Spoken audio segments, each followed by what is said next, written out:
Boa noite, queridos irmãos. Que a paz de Jesus permaneça no coração de todos vocês. Que Deus abençoe mais esta tarefa do dia de hoje na seara do Mestre Jesus.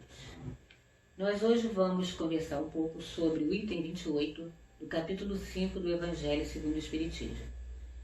E como página de abertura, nós vamos ler a lição número 45, Inquietações, do livro A Busca do Melhor, do Dr. Hamed. Absolutamente nada acontece ao ser humano para o qual ele não tenha sido preparado pela divina providência para superar e tolerar. Vivemos atualmente um crescente paradoxo. Olhamos para fora e queremos que nosso mundo interno, emoções, sentimentos e percepções, flua na mesma velocidade da tecnologia do mundo externo. Como não toleramos esperar a naturalidade do tempo, sofremos a dor da inquietude, algo que se assemelha a uma ferida interna, fazendo-nos arder de ansiedade. Inquietação é o resultado de uma ou várias atividades tumultuadas que realizamos durante o dia. Uma espécie de pressa interna que cada vez mais quer acelerar os acontecimentos. Não temos mais tempo para sentir, pensar e agir. Deixar que as criaturas amadas cresçam, evoluam e passem por experiências inquietantes que competem só a elas enfrentar é algo que exige de nós coragem e aceitação. Aliás, precisamos admitir que nesta vida temos responsabilidades unicamente sobre nós mesmos, sem nenhum controle sobre os outros. Não é fácil nos desligarmos de alguém com quem desejamos dividir a estrada da vida. No entanto, precisamos aceitar que cada um de nós está destinado a receber ensinamentos particulares e únicos, diferentes dos de outras pessoas, sejam elas quem forem. Cada um deve encontrar a própria maneira de evoluir, progredir e prosperar, seguindo a jornada para a qual foi criado. É sempre oportuno reservarmos alguns minutos do dia para desacelerar, ficar em silêncio, respirar com calma e nos entregar à prece. Quando nos aquietamos interiormente, conseguimos nos desligar da agitação e deixamos de lado as energias negativas com as quais nos conectamos sem perceber. As necessidades da alma não são aquelas que resultam em inquietação. Nosso eu superior busca sempre o estado de serenidade. Nele aurimos inspiração, permanecendo assim, unidos às faixas vibratórias superiores que nutrem e acalmam o nosso ser.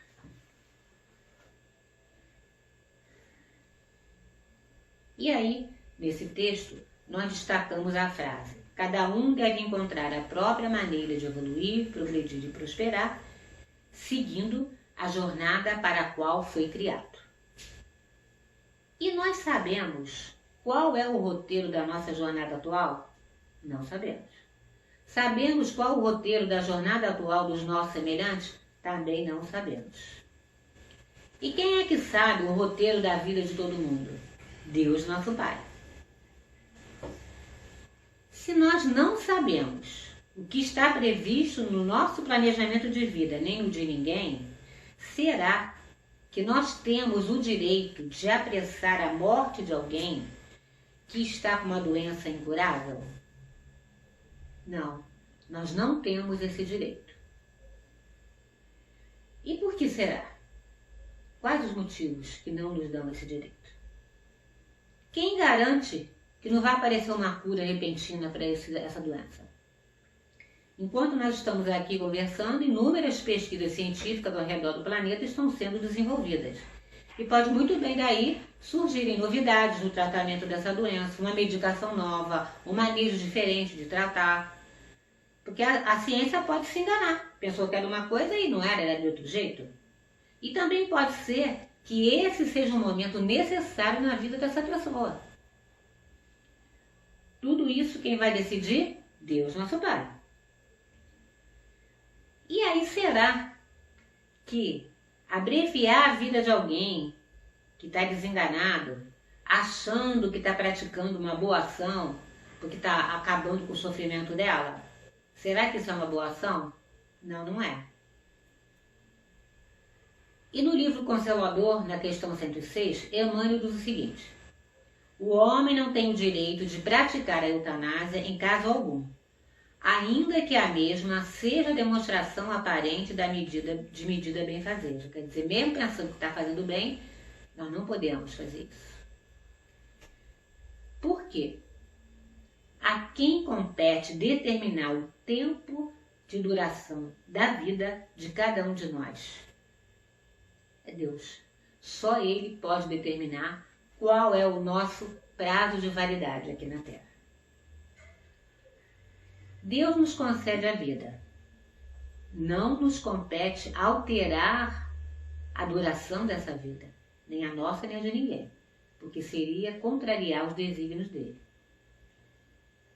E mesmo que a pessoa esteja agonizando, sofrendo muito, a gente não aguenta mais ver tanto sofrimento, não podemos interferir pensando em aliviar sua dor, apressando a sua morte, porque nós não temos como contestar as ações de Deus.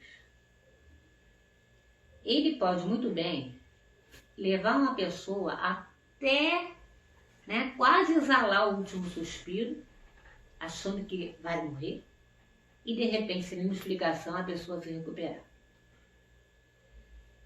Esse momento tão próximo da morte pode ser a oportunidade que a pessoa vai ter, que ela está precisando, para reformular a sua vida, seu jeito de pensar, de ser.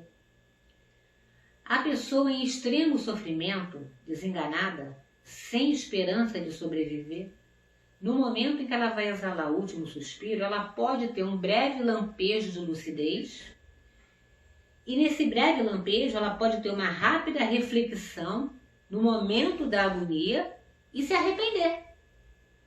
E esse arrependimento é o fundamental, é aquilo que ela estava precisando na vida dela. Vai fazer toda a diferença no seu futuro espiritual. E será que um sofrimento que dura muito tempo pode beneficiar o espírito? Sim, pode. Por quê? Nós já sabemos que Deus é quem define o nosso roteiro. Então, com certeza, Ele tem objetivos muito bem delineados com relação ao tempo de sofrimento daquela pessoa. Porque só Deus sabe o que precisa ser corrigido na gente. O que a pessoa está precisando aprender. Como vai resgatar os seus erros. E de quanto tempo ela vai precisar para esse ressarcimento e esse aprendizado. A nossa interferência nisso tudo aí, querendo abreviar o sofrimento da pessoa que está agonizando, pode resultar numa perda da oportunidade dela se regenerar. E no livro Consolador, ainda na questão 106, Emmanuel diz assim: a agonia prolongada pode ter finalidade preciosa para a alma, e a moléstia incurável pode ser um bem, como a única válvula de escoamento das imperfeições do espírito em marcha para a sublime aquisição de seus patrimônios da vida imortal. E será que existe algum objetivo em uma pessoa estar levando uma vida vegetativa, totalmente imóvel, ali na cama? Bom, partindo do princípio de que enquanto há a vida física, existe uma ligação do espírito com esse corpo físico. A atividade do espírito, num corpo paralisado, possibilita momentos de reflexão do espírito que são de suma importância para a sua conscientização de retorno ao caminho do bem. E ainda no livro Consolador, na mesma questão, Emmanuel diz o seguinte: os desígnios divinos são insondáveis, e a ciência precária dos homens não pode decidir nos problemas transcendentes das necessidades do espírito.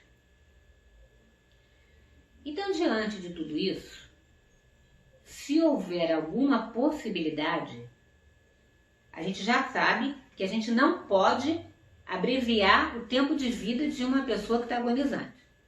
Mas será que a gente pode contribuir para aumentar esse tempo de vida de uma pessoa com uma doença incurável? Sim, podemos e devemos. Porque aí nós estamos obedecendo aos desígnios de Deus. Nós não estamos interferindo no planejamento de Deus para aquela pessoa. E pode ser que quando alguém demonstre que quer acabar com o sofrimento de uma pessoa agonizante, ela esteja agindo de boa fé. Mas também pode ser que ela só esteja querendo aparecer, só manter aparências. Como a gente pode analisar essa questão? Mesmo com boa intenção, a pessoa pode estar pensando só no corpo físico, só na parte material. Pode ser que tenha uma falta de esclarecimento sobre o futuro espiritual. Se ela estiver agindo de uma forma para manter só a aparência, está cometendo um erro muito maior, então. No Evangelho segundo o Espiritismo, no capítulo 5, item 28, diz assim: o materialista que só considera o corpo e não leva em conta a alma, não pode compreender essas coisas. Mas o espírita, que sabe o que se passa além do túmulo, conhece o quanto vale o último pensamento. Amenizai os últimos sofrimentos o quanto puderdes, mas livrai-no de abreviar a vida, nem que seja por 1 minuto, porque esse minuto pode evitar muitas lágrimas no futuro. Então, diante de tudo isso, nós entendemos que precisamos, devemos respeitar a vontade de Deus, nosso Pai. Diante de qualquer situação que vivenciarmos, inclusive essa atual que estamos vivendo a nível mundial, qual a nossa atitude? Qual a melhor atitude? Manter a conexão com o plano maior da vida, cultivando pensamentos elevados e mantendo os corações unidos através da prece. E é unindo nossos corações pela prece que a gente vai encerrar nosso estudo de hoje, pedindo ainda mais uma vez que fiquem em casa, que tomem todas as precauções orientadas pelas autoridades da saúde e que elevem seus corações junto comigo nessa prece agora. Oremos ao Senhor Deus do Universo, Deus nosso Pai eterno e todo-poderoso, divina luz, raios de força suprema que nos transmitem a vida. Enviai, Pai misericordioso, a luz da vossa misericórdia para toda a humanidade que sofre na terra. Com toda a vibração mental dos irmãos de luz, seja, Pai eterno, por vossa ordem, derramado bênçãos em todos os lares da terra, para que a vossa paz reine entre as famílias. A vossa misericórdia desça constantemente sobre os filhos que sofrem nos leitos de hospitais e prisões, aliviando, Pai, com a cura, as dores do corpo físico e as dores espirituais de cada um. Possa o Mestre Jesus chegar com seu divino e imenso amor a todos os corações de vossos filhos terrenos, para que todos, deixando a terra, se salvem nas luzes do Cristo Redentor. Que a cada dia, meu Pai eterno, o número de operários sobre as ordens do Mestre Jesus seja aumentado, pois que a messe é grande e os operários são poucos. Que em cada lar suas colunas despertem para a fé, para o valor das preces em família, para que os filhos destes lares possam encontrar no mesmo o ambiente de luz e paz, propício para o despertar de suas mentes espirituais adormecidas no torpor do sono material. E assim possam seus espíritos cumprir com as nobres missões a eles destinados na Terra e galgarem todos os degraus da evolução espiritual ao vosso reino. Possa, meu Pai, a verdadeira caridade do amor cristão brotar nos corações e os homens se amarem como irmãos que são, todos filhos vossos. Com as graças de Deus, assim seja.